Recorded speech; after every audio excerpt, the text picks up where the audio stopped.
প্রিয় শিক্ষার্থী, আজ তোমাদের শেখাবো আমি পরিসংখ্যান প্রথম পত্রের ষষ্ঠ অধ্যায় সংশ্লেষ ও নির্ভরণ।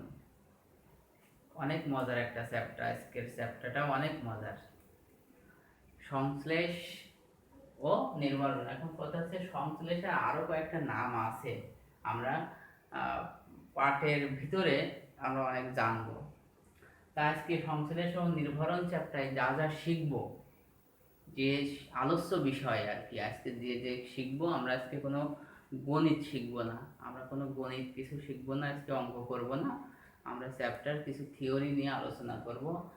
দেখো একটু খেয়াল করো, আলোচ্য বিষয় সমূহটা কি, দ্বিচলক তত্ত্ব কি, সংশ্লেষ কি, সংশ্লেষাঙ্ক কি, আর সংশ্লেষের প্রকারভেদ, অনেক প্রকারভেদ আছে, সেগুলো আলোচনা করব। আর শেষে বিক্ষেপ চিত্র, বিক্ষেপ চিত্রটাও সম্ভব যদি হয় পুরোটা আলোচনা করার চেষ্টা করব।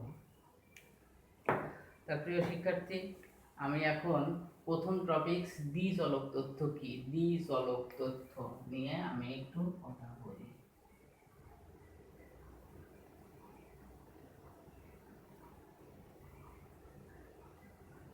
দ্বিচলক তথ্য, এর আগে যে যতগুলো আমরা চ্যাপ্টার শিখছি, প্রথম থেকে পঞ্চম অধ্যায় পর্যন্ত যতগুলো চ্যাপ্টার শিখছি, তা সেটাতে কখনো আমাদের দুটো চলক ইউজ হয়নি। এই প্রথম আমরা দুটো চলক ইউজ করব।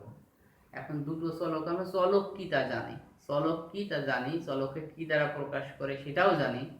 এখন আমরা দ্বিচলক মানে দ্বি মানে দুই, দ্বি মানে দুই, এটা তো ক্লিয়ার। আর চলক আমরা জানি, তাহলে এখানে অবশ্যই দুটি চলক থাকবে। এখন তাহলে দ্বিচলক তথ্যের সংজ্ঞা যদি বলি, পরস্পর পরস্পর সম্পর্কযুক্ত দুইটি চলকের সমন্বয়ে গঠিত তথ্য, পরস্পর সম্পর্কযুক্ত দুটি চলকের। একটু লিখে দিই সংজ্ঞাটা, আমি প্রত্যেকটা সংজ্ঞা লেখা সম্ভব নয়, আমি এই সংজ্ঞাটা একটু লিখি। পরস্পর সম্পর্ক যুক্ত দুটি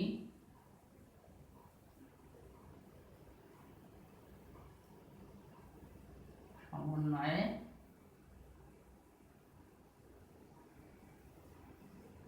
গঠিত তথ্য হলো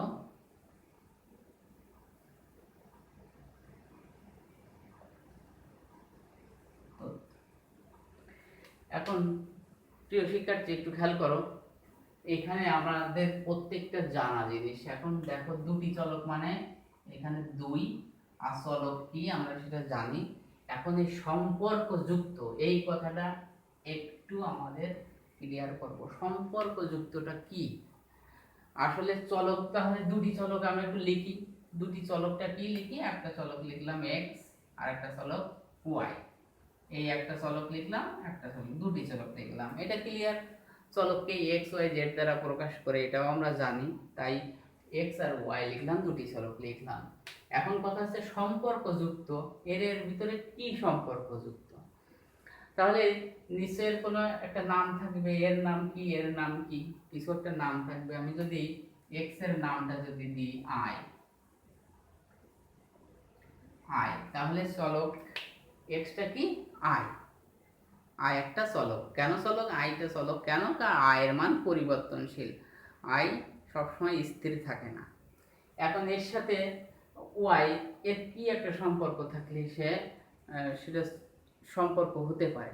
দেখো এর মান যদি আমি লিখে বলি ব্যয়, এর মান যদি বলি ব্যয়, এটা আয় এটা ব্যয়, দেখো আয়ের সাথে ব্যয়ের অবশ্যই একটা সম্পর্ক আছে।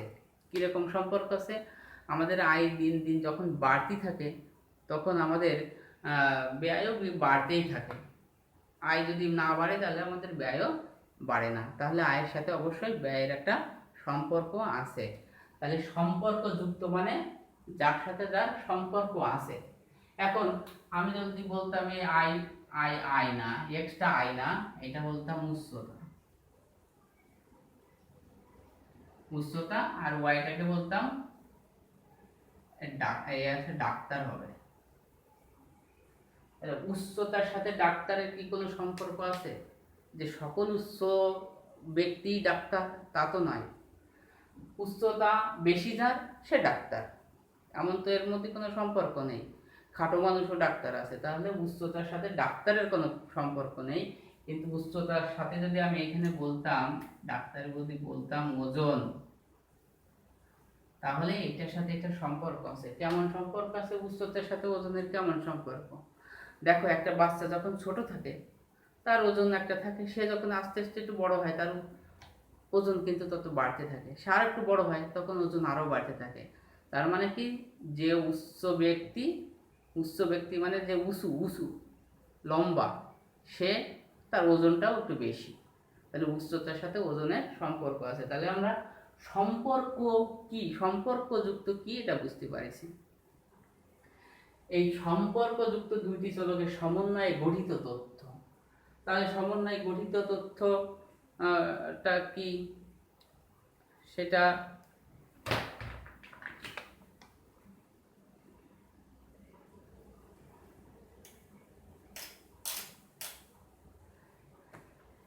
গঠিত তথ্য তাহলে এরকম একটা গঠিত তথ্য।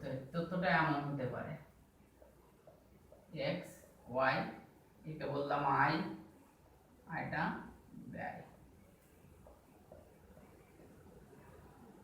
এই জাস্ট মান একটা বসালাম 100, 150, 200, 500।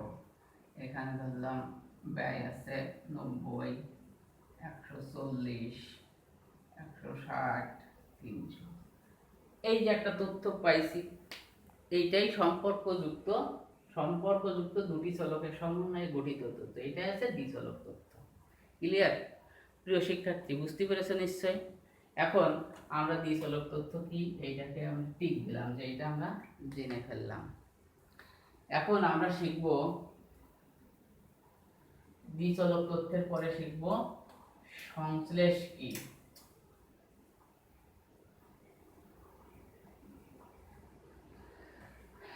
তারপরেরটা দেখো, সংশ্লেষ কি।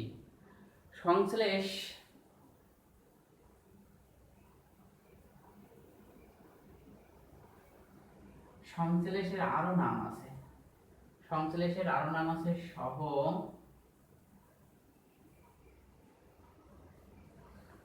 সম্পর্ক বা সহ সম্বন্ধ।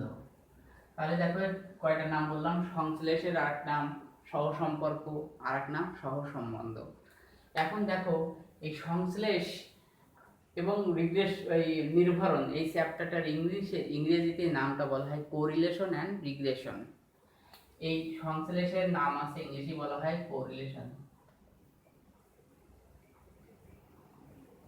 কোরিলেশন।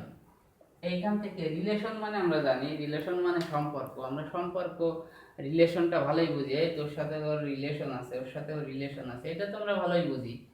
আর সাথে একটা আছে কো মানে সহ। তাহলে আমাদের কোরিলেশন এর তিনটে নাম কি বললাম? সংশ্লেষ, সহসম্পর্ক, সহ সম্বন্ধ। তার প্রিয় শিক্ষার্থী, সহ সম্পর্ক বা সংশ্লেষটা কি?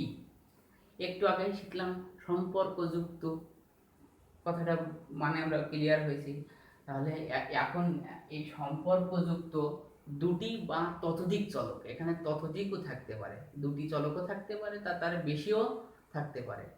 তাহলে আমরা এই সংশ্লেষটাকে বলতে পারি সম্পর্কযুক্ত দুই বা ততোধিক চলকের সমন্বয়ে গঠিত তথ্য, বা দুই বা ততোধিক চলকের মধ্যে সম্পর্ককে বলা হয় সংশ্লেষ।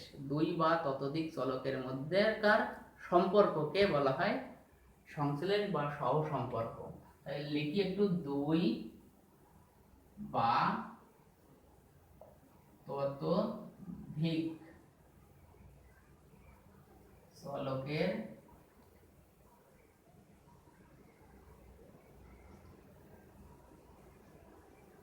সম্পর্ককে সহ সম্পর্ক বা সংশ্লেষ বলে। দেখো একটু ভালো করে খেয়াল করো, দুই বা ততোধিক চলকের মধ্যকার সম্পর্ক এর সহসম্পর্ক বা সংশ্লেষ বলে। এখন এই যে সম্পর্ক নিয়ে একটু কথা বলি। কথাটা হচ্ছে এমন, এক্স একটা চলক, ওয়াই একটা চলক, এই দুটো চলক। এখন কথা হচ্ছে এর মান যদি পরিবর্তন হয়, তাহলে এর মানও যদি পরিবর্তন, একটা চলক এক্স এর মান পরিবর্তনের ফলে যদি ওয়াই এর মানও পরিবর্তন হয়, তাহলে কি বুঝবো, এই এক্স আর ওয়াই এর ভিতরে কোনো সম্পর্ক আছে। আর যদি পরিবর্তন কিছুই না হয়, তাহলে কোনো সম্পর্ক নেই। তাহলে আমরা বুঝতে পারি কি, একটা চলকের মান বাড়ে যদি, তাহলে অপর চলকের মান বাড়তেও পারে, বা একটা চলকের মান বাড়লে অপর চলকের মান কমতেও পারে। এই বাড়া কমা যখনই হবে, তখন বুঝবো কি এই যে দুটো চলকের মধ্যে কোনো না কোনো সম্পর্ক আছে। তো এই সম্পর্কটাকেই বলা হয় সংশ্লেষ বা সহসম্পর্ক। এখন সংশ্লেষটাও ক্লিয়ার, এখন থাকলো সংশ্লেষাঙ্ক কি, সংশ্লেষাঙ্কটা কি।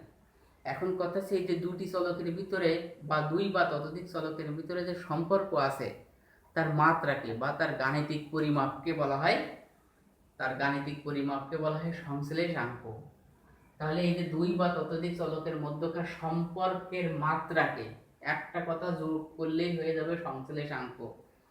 দুই বা ততোধিক চলকের মধ্যকার সম্পর্কের মাত্রাকে বলা হয় সংশ্লেষাঙ্ক। আমি এমনভাবে বলতে পারি, দুই বা ততোধিক চলকের মধ্যকার সম্পর্কের মাত্রা যে গাণিতিক সূত্রের সাহায্যে নির্ণয় করা হয়, তাকে বলা হয় সংশ্লেষাঙ্ক। সংশ্লেষাঙ্ক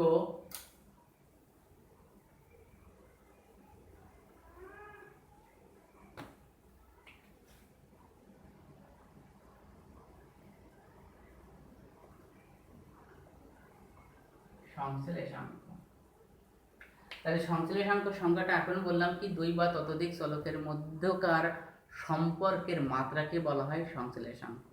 সংশ্লেষাঙ্কটাকে প্রকাশ করা হয় আর দ্বারা, r x y, suffix x y দিলাম আমি। এই সাফিক্স এক্স ওয়াইটা কেন দিলাম, কারণ কি এখানে চলকটা আমরা ইউজ করলাম এক্স এবং ওয়াই চলকটা ইউজ করেছি, তাই সাফিক্স হিসেবে দেখালাম এক্স ওয়াই, আর একে আর দ্বারা প্রকাশ করা হয়। আর সাথে এক্স ওয়াই চলক হিসেবে ব্যবহার করেছি, তাই যদি আমি ইউ আর ভি চলক ইউজ করতাম, ইউ আর ভি, তাহলে এখানে লিখতাম ইউ ভি। এখানে এক্স আর ওয়াই ইউজ করেছি, তাই এক্স ওয়াই। এখানে ইউ ভি চলক, তাই ইউ ভি। তাহলে একটা প্রশ্ন, তোমাদের খুব একটা গুরুত্বপূর্ণ প্রশ্ন এখানে পরীক্ষাতে বারবার পড়ে, সেটা কি দেখো, আর এক্স ওয়াই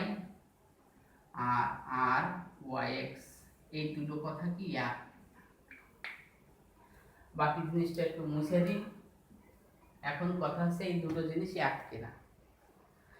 এখন প্রিয় শিক্ষার্থী একটু খেয়াল করো, এক্স আর ওয়াই, এটা যদি হয় ফরিদ, আর এটা দিলাম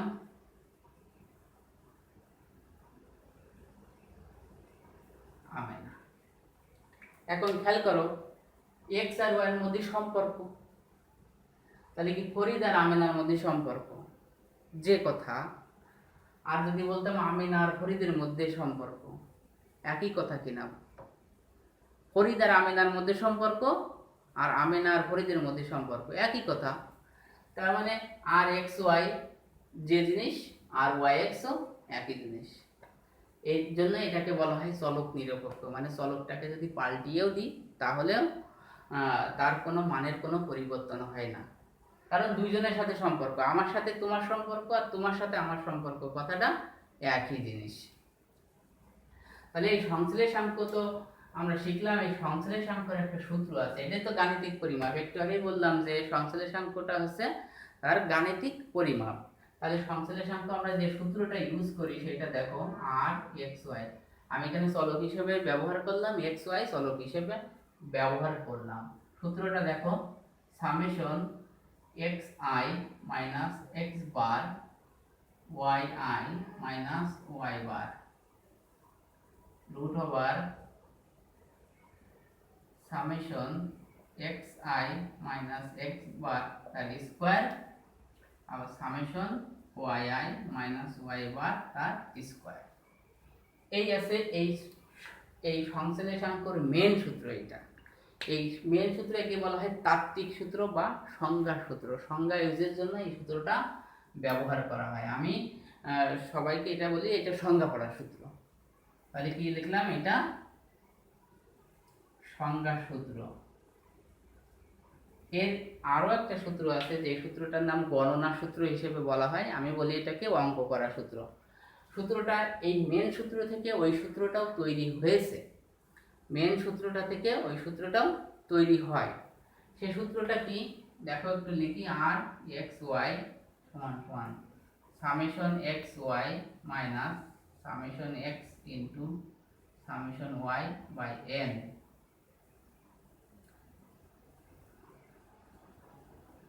summation x square minus summation x তার whole square by n summation y square minus summation y square by n. এইটাকে বলা হয় গণনা সূত্র বা অঙ্ক সূত্র। এটাকে বলা হয় অঙ্ক করা সূত্র। তাহলে ভালো করে খেয়াল করো, দুই বা ততোধিক চলকের মধ্যকার সম্পর্কের মাত্রা যে গাণিতিক সূত্রের সাহায্যে পরিমাপ করি সেটাকে বলা হয় সংশ্লেষাঙ্ক। সেই গাণিতিক সূত্র কই, এই একটা সূত্র একটা সূত্র। এটা সংজ্ঞা পড়া বা তাত্ত্বিক সূত্র বলা হয়, আর এটা অঙ্ক করা সূত্র, বা আমরা এটা দিয়ে অঙ্ক করি। আজ অবশ্য কোনো অঙ্ক করব না, এই সূত্র আমরা জাস্ট দেখলাম তাই দেখলাম।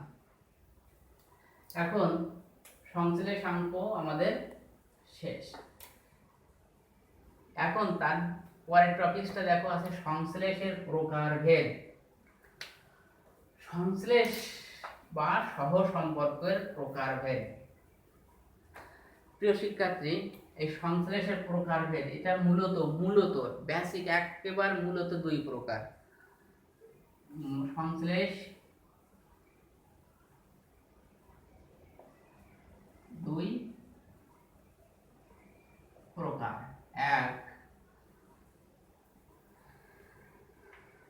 এক আছে সহজ সংশ্লেষ,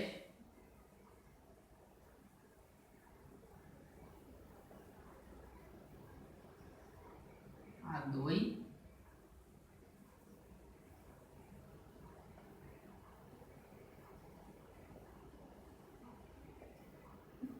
বহুধা সংশ্লেষ। দেখো সংশ্লেষ দুই প্রকার, একটা আছে সহজ সংশ্লেষ আর একটা আছে বহুধা সংশ্লেষ। এখন বহুধা সংশ্লেষটা কি আর সহজ সংশ্লেষটা কি? সহজ সংশ্লেষটা হচ্ছে যদি মাত্র দুটো চলক ইউজ করি তাহলে সেটা হবে সহজ সংশ্লেষ। আর বহুধা সংশ্লেষটা হচ্ছে দুইয়ের অধিক যদি চলক ইউজ করি তাহলে সেটাকে বহুধা সংশ্লেষ বলা হয়। তাহলে দুটো চলকের ক্ষেত্রে যদি একটা মান পরিবর্তনের পরে যদি অপর মানটিরও পরিবর্তন হয়, অর্থাৎ একটি চলকের মানের পরিবর্তনের ফলে অপর একটি চলকের মানেরও পরিবর্তন হয়, তাহলে আমরা বুঝবো যে এর ভিতরে কোনো, এই দুটো চলকের ভিতরে কোনো সম্পর্ক আছে। তাহলে দুটো চলকের ভিতরে সম্পর্ক, সেটা হচ্ছে সহজ সংশ্লেষ। এই সহজ সংশ্লেষটা আবার 5 প্রকার।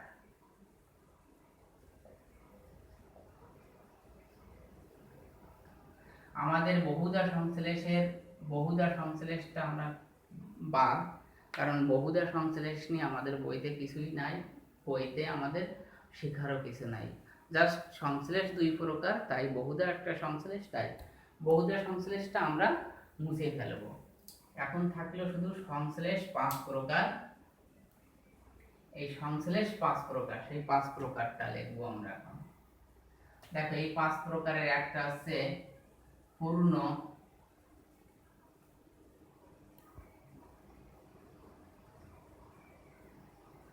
ধনাত্মক। পূর্ণ ধনাত্মকটা কি? একটু আগে লিখলাম যে সংশ্লেষাঙ্ককে প্রকাশ করা হয় আর দ্বারা, শুধু আর দিয়ে দেখাই। আর সমান সমান এইটা হবে তাহলে +1। পূর্ণ ধনাত্মক, ধনাত্মকের চিহ্ন প্লাস, আর পূর্ণ মানে এটা মান 1 বেশি হয় না, সর্বোচ্চ মানটা 1। তারপর একটা হচ্ছে আংশিক, আংশিক ধনাত্মক, আংশিক ধনাত্মক। তাহলে সেক্ষেত্রে মানটা হবে 0 আর 1। এটার মানে নিশ্চয়ই বোঝো। দেখো 1 থেকে মানটা ছোট আর 0 থেকে বড়, 0 থেকে বড় যে কোনো মান সেটা কি হয়, 0 থেকে যে কোনো মানটাই হয় ধনাত্মক।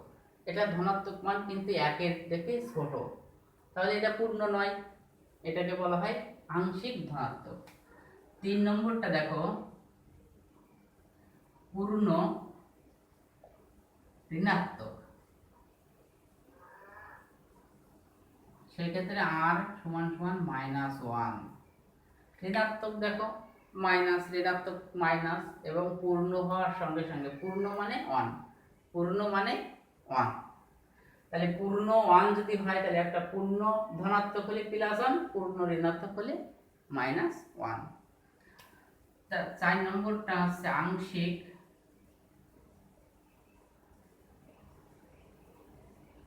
ঋণাত্মক, আংশিক ঋণাত্মক, সেটা মানটা হচ্ছে -1 আর 0।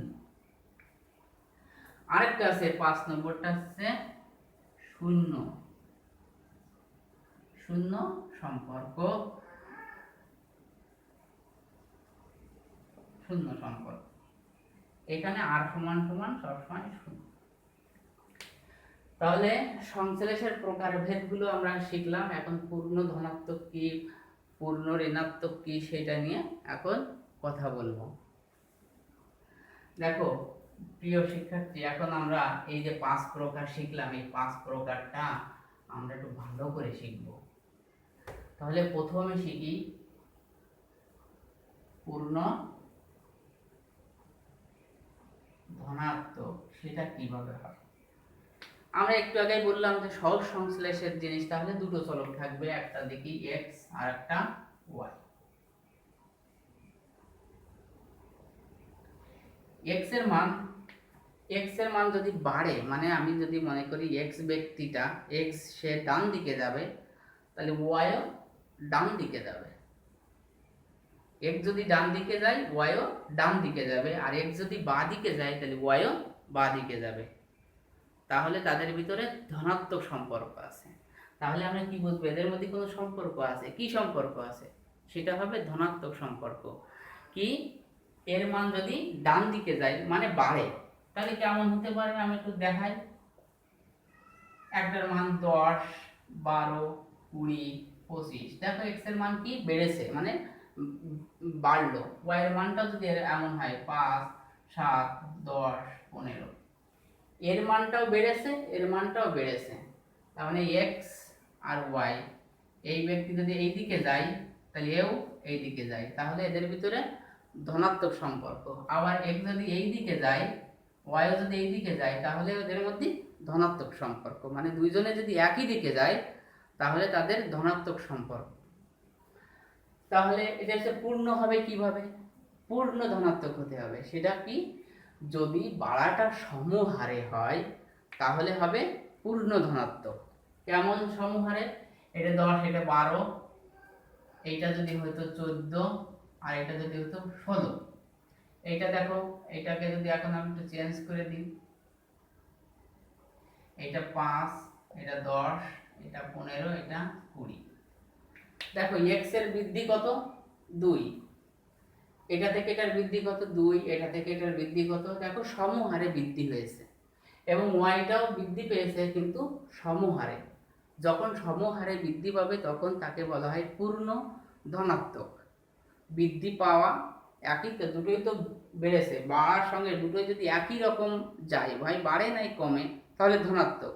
এবং যদি সমহার হয়, সমহার হয়, তাহলে সেটা হবে পূর্ণ ধনাত্মক। আর যদি সমহার না হয়, এখানে যদি বলতাম পূর্ণ না হয়ে আংশিক, আংশিক, সেটা কি হতো, সমহার হতো না, বাড়তো কিন্তু সমহার হতো না। এটা যদি 10, এটারে দিলাম 13, এটারে দিলাম 21, এটারে দিলাম 26, দেখো এই বাড়াটা কিন্তু সমহারে না। 10, 10 থেকে 13, 3 বেড়েছে, 3 থেকে 21, 13 থেকে 21 বেড়ে গেল 8, 21 থেকে আবার 26 বেড়ে গেল 5, কোনোটাই সমহার হয়নি কিন্তু বৃদ্ধি পেয়েছে। তাহলে এক্ষেত্রে হবে আংশিক ধনাত্মক। এটাও ঠিক এমন যে বাড়তে হবে এরকম 5, এটা 7, এটা 20, এটা 25, এটা বেড়েছে কিন্তু সমহারে না, তখন হয়তো এটা আংশিক ধনাত্মক। তারপরে থাকলো পূর্ণ ঋণাত্মক। পূর্ণ ঋণাত্মকটা এখন একটু দেখি। পূর্ণ ঋণাত্মক,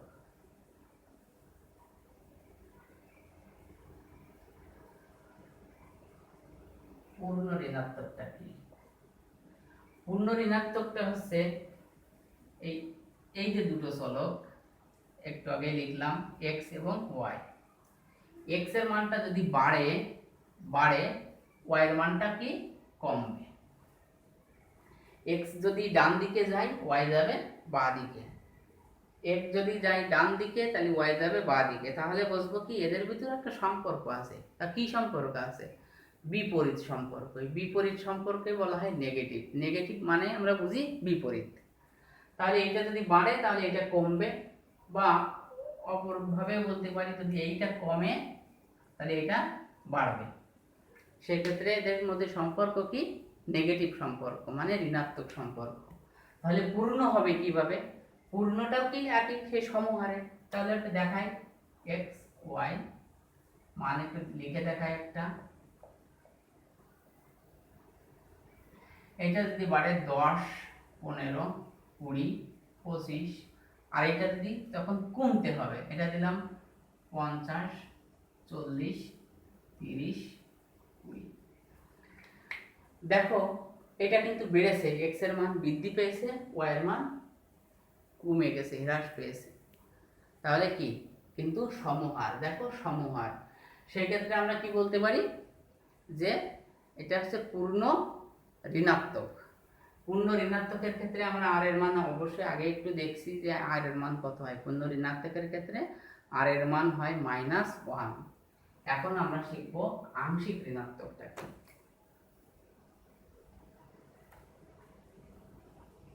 আংশিক ঋণাত্মক, আংশিক ঋণাত্মক একই ব্যাপার, একটা মান যদি বাড়ে তো অপর মানটি কমবে কিন্তু সমহারে নয়।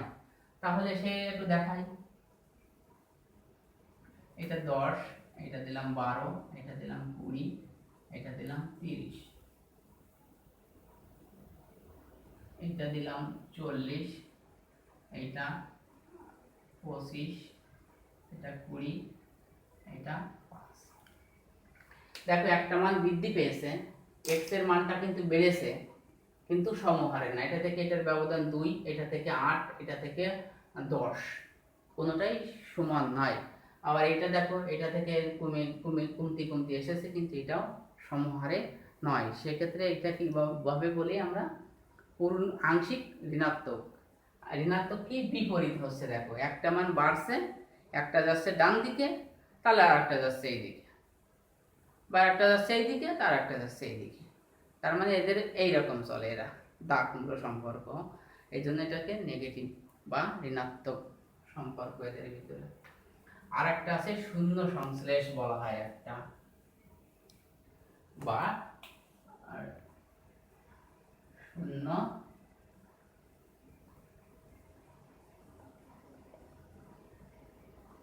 শূন্য সংশ্লেষ।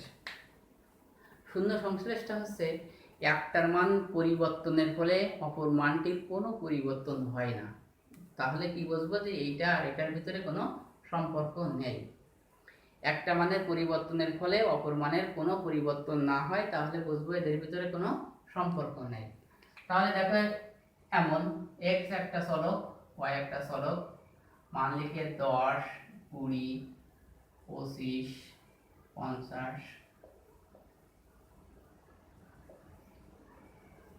আর একটা মান সবসময় ফিক্সড, মনে করো 15।